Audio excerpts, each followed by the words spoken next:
দুপুরবেলা রান্নার শেষে এই ভাজিটা রেডি করে রেখেছিলাম। এই রুটি আনলো সোনাই, এটা বাটার দিয়ে সেঁকে আর দিয়ে দেবো। পেলাম না, পাইনি, দোকানটা বন্ধ ছিল। ওই দোকানটাই পাওয়া যায় স্টেশনের কাছে। সোনাই আসার সময় নিয়ে আসলো। বারুইপুরে মিলন মেলায় বিখ্যাত খাবার হলো পাওভাজি। ওটা ওখানে ফেমাস আর কি মিলন মেলা। আর অনেকগুলো দোকান বসে। আর আমি যতবার মেলায় গেছি যতবার, আমি একবারও পাওভাজি খাইনি। সোনাই গেছে, সোনাই খেয়েছে, কিন্তু আমি বলি না, আমি বাড়িতে বানিয়ে খাবো। ওই তরকারিটা দেখে আমার ভয় লাগে, আমি ভয় পাই আর কি। বলি বাবা ওই করে রেখেছে, কোথায় ওতে যদি কিছু পড়ে, দিনের তরকারি হয়তো রেখে গরম করে করে দিচ্ছে, সেই সব আমার মনের মধ্যে হয়।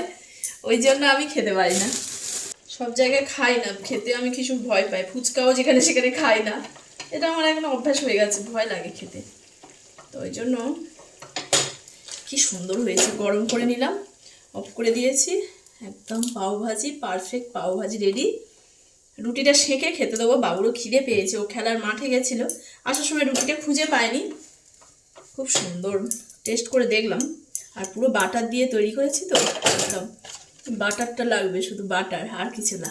আর হ্যাঁ, পাওভাজি মশলা আর সব রকম বিট, গাজর, বিনস, যা সবজি ছিল, পেঁপে থেকে শুরু করে সব, যদি কুলপো শাক থাকে সেটাও আমি দিয়ে সব রকম প্রেশার কুকারে ভালো করে সিটি দিয়ে নিয়ে তারপরে একদম চটকে নিই, ম্যাশ করে দিতে হবে। নিয়ে একটু পেঁয়াজ আদা রসুন, পেঁয়াজ কুচিয়ে দিই, আদা রসুন পেস্ট করে। আর একটা জিনিস যেটা করি সেটা হলো, আমি সবজির জলটা দেবো বলে সবজিটা প্রথমে গরম জলে ভালো করে ধুয়ে নিই। একদম গরম জল করে সবজিটা ভিজিয়ে রাখি। সবজির মধ্যে কিছু থাকলে সেটা বেরিয়ে যাবে। সবজিটা গরম জলে ভিজিয়ে রাখার পরে ভালো করে আবার ধুয়ে নিয়ে তারপর প্রেশার কুকারে জল দিয়ে লবণ দিয়ে বসিয়ে দিই। এবারে যে সবজির জলটা থাকে, ওই গরম জলে ধুয়ে নিলাম এই জন্য যে সবজির জলটা আমি তরকারিতে দেবো। কিন্তু এবারের মেলায় আমি আগেও খাইনি কোনোবারে, খুব একটা খাই না। এবারেও নয়, আগের বারেও নয়, কোনোবারে খাই না মেলায় পাওভাজিটা।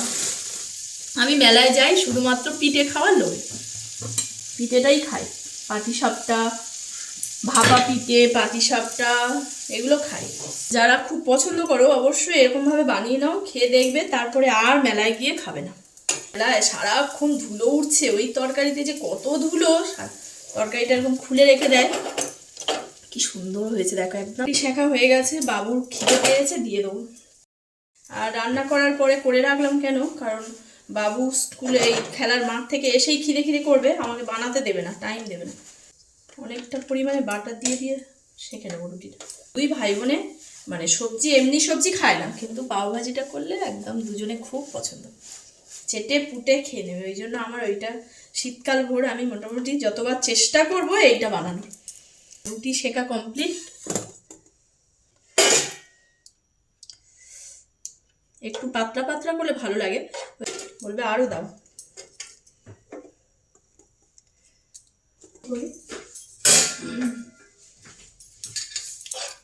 যাই হোক, এইভাবে অন্তত তো ছেলেমেয়েরা সবজিটা খাচ্ছে। সোনার আর একটু দিই।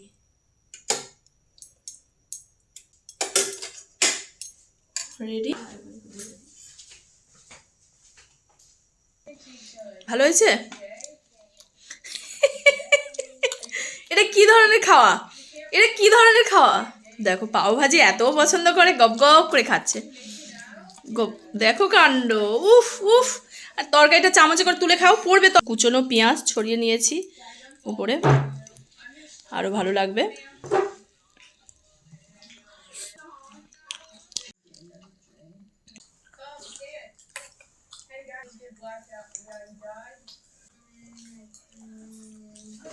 অনেকটা পরিমাণে টমেটো দিতে হবে, একটু টক ভাব আসবে, তাই ভাবলে।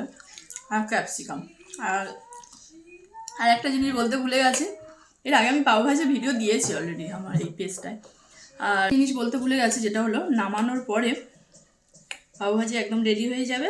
ধনেপাতা, বাটার তো দেবো, দিয়ে নামানোর পরে একটু পাতিলেবুর রস ছড়িয়ে ঘেঁটে দেবে, খুব সুন্দর লাগবে। আমি এখন নিলাম, পাতিলেবু নিয়েছি, কাঁচা পেঁয়াজ নিয়েছি কুচানো। ওরকম করার কি আছে, আমি করছি।